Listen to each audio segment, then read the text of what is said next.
xarunta baanka dhexe ayaan Maxamed Yuusuf ayaan marwatan la hadlay waxa ugu tiri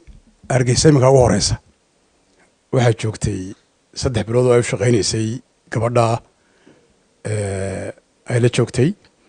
waxbarashadeedu wali iskuul ma gelin waxay ugu weyn tahay 7 caruura ay ugu weyn tahay marka تعدي قال لوسم يدي برشلونة أركتهم بانكونا كفر عليي هراء ما نقرنين لكن سداوش جاي اسمها جود عالم كا جمهورية الصومال ذاك عندكم حدنيد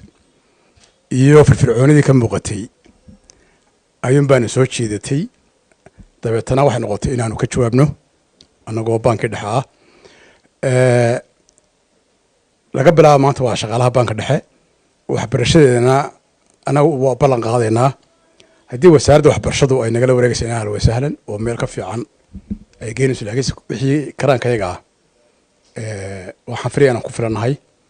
dhankeeda waxa halkaasi ka hadashay ayaan Maxamed Yuusuf Deeriye waxaana ka warantay sida wanaagsan ee loo qaabilay looguna soo dhaweeyay xarunta baanka dhexe farxsan shaqadan siisaan saxiidoon mahad wala mahad celinaya sida u dhantii dhamaantiin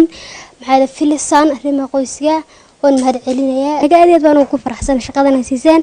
وليكم مناصح كمنا سوتو السن شقادة سائل تنطور يا الحمد لله رب العالمين إلى هون مهد علينا